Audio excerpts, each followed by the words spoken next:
এখন আমাদেরকে ফাইন্ড করতে হবে হাইয়েস্ট কিল কে করছে। তো আমার দেখা হচ্ছে হাইয়েস্ট কিল তোমার মুশফিক ভাই নাম্বার রাইট। পজিশন কার উপরে দেখো? পজিশন মুশফিক ভাইয়ের উপরে। মুশফিক ভাই পাই পজিশন। ওকে, সো এই তিনজনের প্রোফাইলের স্ক্রিনশট নিয়ে নাও।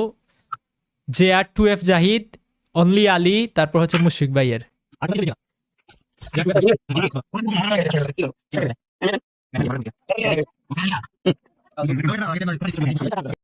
হ্যালো গাইস, কেমন আছো তোমরা সবাই? আজ এই যে ম্যাচটা দেখতে চলেছো, এটা হচ্ছে আমার লাইফের প্রথম সোলো টুর্নামেন্ট, তাও আমার ডাবল M2 নিয়ে।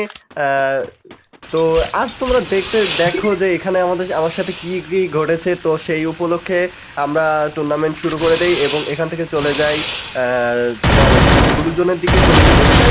আমরা কিন্তু জিপ লাইনে একটি এনিমিকে পেয়ে যাই এবং পকেট মেশিন দিয়ে গান কিনে, তোমার পকেট ভেন্ডিং মেশিন দিয়ে গান দিয়ে আমরা কিন্তু তাকে মেরে দেই। তো এখান থেকে আর ব্লু জোনে তেমন কোনো ম্যান আমরা দেখিনি যে এসেছে। তো এখান থেকে আমরা ব্লু জোন থেকে আমরা কিন্তু খুঁজতে থাকি ডাবল M2B এবং সেখান থেকে আমরা লুট করে যখনই এখানে এই পর্যন্ত সামনে যাই তখন দেখি সামনে ম্যান। কিন্তু এই ম্যানটাকে মারতে গিয়ে তোমরা একটা জিনিস খেয়াল করো, আমি কিন্তু ওর দিক থেকে ভালো একটা ড্যামেজ খেয়ে যাই। ঠিক আছে, আমি এই সময় ডিসকর্ড সার্ভারে জয়েন ছিলাম। আমি একটা মোবাইল প্লেয়ার, তোমরা জানো যে আমি ডিসকর্ড সার্ভারে জয়েন আসছি, প্লাস আমার ফোনে চার্জ ছিল না এবং আমি হচ্ছে চার্জে দিয়ে গেম খেলতেছিলাম। এই সময় ফোনের অবস্থা কেমন হয় তোমরা আশা করি জানোই, 4GB র্যামের ফোন। তো এখান থেকে আমরা প্রথমে একটা শট দিই, তো লাগে না, দ্বিতীয় শট দিই লাগে না, তো তৃতীয় শট কিন্তু লেগে যায় এবং পরবর্তীতে সে নক হয়ে যায়। এখান থেকে আমার FFBD গেমার যে সে ডিসকর্ডে কিন্তু ঠিকই আমার রিয়াকশন দিচ্ছিল, কিন্তু সেই রিয়াকশনের ভিডিও কি হয়েছে কি বৃত্তান্ত সেগুলো সবই আস্তে আস্তে তোমাদের সাথে শেয়ার করতে চলেছি। তোমরা দেখো সামনে কিন্তু আর একটা ম্যান আছে। তো আমি এখান থেকে কিন্তু ডাবল M2 দিয়ে স্ট্রং লেভেলের ড্যামেজ দেওয়ার চেষ্টা করি এবং লাস্ট কিল। তো ফাইনালি এখান থেকে আমি ডাবল M2 দিয়ে কিন্তু দুই নম্বর কিলটা করে ফেলি, অর্থাৎ মোট আমার কিলের খাতায় যোগ হয়েছে 3টি কিল। তো এখানে এসে দেখো তোমরা, ওই যে দেখো জাস্ট লাইক কিন্তু দিচ্ছে, অবজার্ভে থেকে লাইক দিচ্ছে, মানে খেলা দেখতেছে কিন্তু আমার রিয়াকশন দিচ্ছে এখান থেকে। ঠিক আছে, তো এখানের আমি একটু ফাস্ট টেনে দিচ্ছি এখান থেকে, কিন্তু আমি দেখো গাড়ি নিয়ে এই পর্যন্ত গিয়ে আবার লেবে গেছি। আমার কিন্তু প্রচুর পরিমাণে হেলথ কাটতেছে, কিন্তু তাও আমার লেবে যেতে হয়েছে, কারণ এখানে টুর্নামেন্টে একটা রুল ছিল নাকি যে হচ্ছে গাড়ি চালানো যাবে না। তো আমি সেটা জানতাম না, তো ওই পর্যন্ত আসার পরে ডিসকর্ডে বলছে যে গাড়ি চালানো যাবে না, কারণ সবার আগের থেকে অ্যানাউন্সমেন্ট নাকি করা ছিল। তো এখানে ঘটনাটা ঘটে যায় যে আমি জোনের ভিতরে অনেকক্ষণ ছিলাম এবং যার কারণে প্রচুর পরিমাণে হেলথ কাটে, কিন্তু আমার কাছে একটা মেডিকেট নেই ভাই, সিরিয়াসলি একটা মেডিকেট নাই ভাই। আমার কাছে যা মেডিকেট ছিল তাই ওই জোনে ওই পর্যন্ত আস্তে আস্তে সব শেষ, জাস্ট ইনহেলার ছিল কয়েকটা, তাই আমি হচ্ছে মেরে আমার হেলথটা ফুল করে একটু সামনের দিকে এগোনোর জন্য চেষ্টা করছি। ঠিক আছে, তো তোমরা জাস্ট খেলাটা দেখো। আর এটা হচ্ছে FFBD গেমার দ্বারা আয়োজিত একটি কাস্টম টুর্নামেন্ট। এখানে তিনি পুরো 10 দিন ব্যাপী এই টুর্নামেন্টটা চলবে এবং প্রত্যেক দিন তিনি 9টা করে উইকলি দিবে। তোমরা যদি চাও তো FFBD গেমারের ডিসকর্ড সার্ভারে জয়েন হয়ে এই টুর্নামেন্টে অংশ নিতে পারো, সোলো টুর্নামেন্টে। তো গেমটা এটা কেমন হয়েছে বা তোমাদের কাছে কেমন লেগেছে অবশ্যই জানাবে। তোমরা দেখতেই পারছো, একটা জিনিস খেয়াল করো, এখান থেকে একটা এনিমি আসবে, জাস্ট দেখো এখান থেকে প্রথম শট, দ্বিতীয় শট, মানে 100 মানে 200 ড্যামেজ দিছে, তাও মরিনি, মানে 3টা শট দেয়া লাগছে আমার এই ম্যানটা মারার জন্য। গাইস, এই ম্যানটা মারার পর থেকে তো FFBD গেমার মানে অবজার্ভ থেকে তো মানে সে একটা রিয়াকশন ভাই, মানে রিয়াকশন শুনতে খুবই ভালো লাগতেছিল, সত্য কথা যেটা। কিন্তু পুরো ম্যাচে ভাই আমার রিয়াকশনের যে আমি যে মেরেছি বা এগুলা তিনি তার ইউটিউবে ভিডিও আকারে দেননি। এইটা মানে আমার সবচেয়ে দুঃখজনক বিষয় লাগছে, খুবই খারাপ লাগছে। এটা তোমাদের দেখাবো আমি প্রমাণ যে তিনি ইউটিউবে কোথা থেকে কেটে দিয়েছে, আর যে যতটুকু কেটে দিয়েছে তো ঠিক সেইটুকুর ভিতরেই আমার মেনলি ভিডিওটা ছিল, আমার ফাইটের ভিডিওটা ছিল। তা এখান থেকে তোমরা দেখতে পাচ্ছ যে আমি ডাবল M2 দিয়ে কিন্তু সামনের দিকে একটু চলে যাওয়ার চেষ্টা করছি, আর দেখি যে ওই জোনের ভিতর থেকে একটা ম্যান, তো জোনের ভিতরে যেই মারবো সেই দেখো যে ও কিন্তু ঠিকই জিপ লাইন ধরে সামনে চলে যায়। তাও আমি এখান থেকে ফায়ার দেওয়ার চেষ্টা করি, তো না, ড্যামেজ খেয়ে যায়।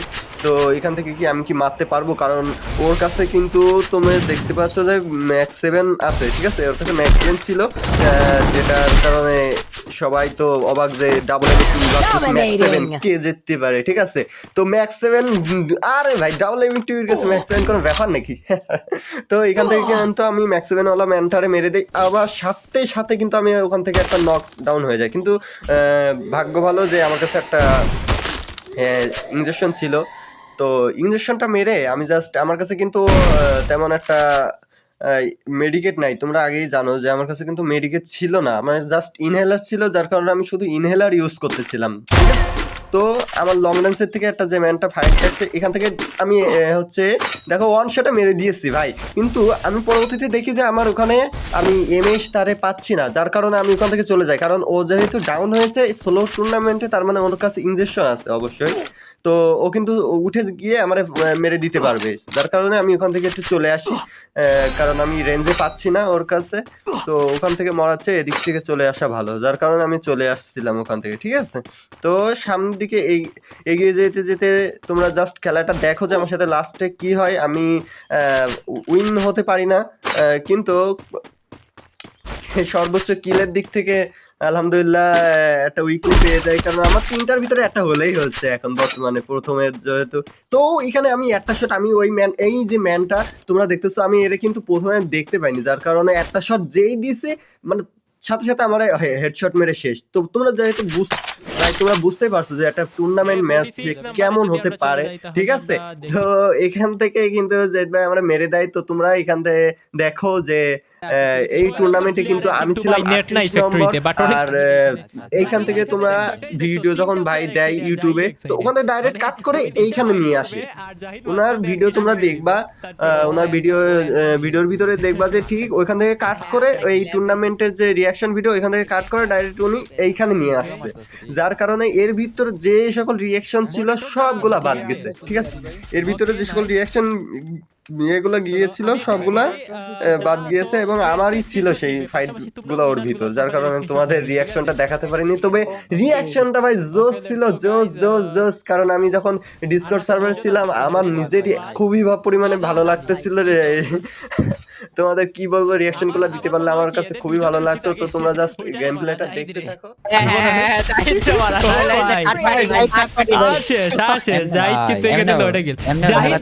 জাহিদ যদি লাস্ট প্লেয়ারকে কিল করে বুইয়া নেয়, তাইলে টোটাল 10 কিলে বুইয়া, মানে আজকের সবচেয়ে পারফেক্ট ম্যাচের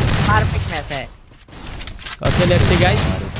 বাট অপোনেন্টের প্লেয়ারও মনে হচ্ছে না, গান একটা মারাত্মক গান আছে আলিবার কাছে, তুই কাউন্ট ওর কাছে মারাত্মক গান ভাই, 1 ফুল ড্যামেজ করে দিয়েছে তাকে। ওকে লেটস সি গাইস। আলী ভাই কি করে? বুইয়া জাহিদ। আর কেউ কাস্টম থেকে লিভ নিবা না, কেউ কাস্টম থেকে লিভ নিও না, লিভ নিলে কিন্তু সমস্যা। আমি আবারও বলতে চাই জনি ভাই ভাই উইন দেখাই ওই সেম কাহিনী আগের মতনই।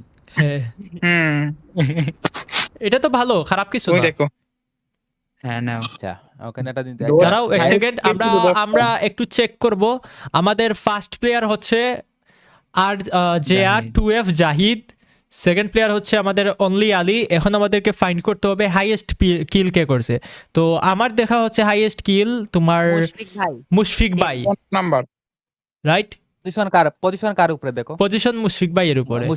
মুশিক ভাই পাই পজিশন। ওকে, সো এই তিনজনের প্রোফাইলের স্ক্রিনশট নিয়ে নাও। JR 2F Zahid, only Ali, তারপর হচ্ছে মুশফিক ভাইয়ের।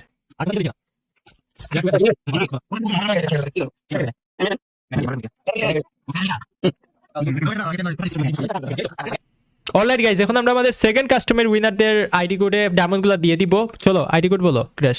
5559 555 95853। ওকে ওকে বাই নাও। সো গাইজ, আমরা আমাদের সেকেন্ড কাস্টমার উইনারদেরকেও কিন্তু অলরেডি উইকলি মেম্বারশিপ দিয়ে দিছি।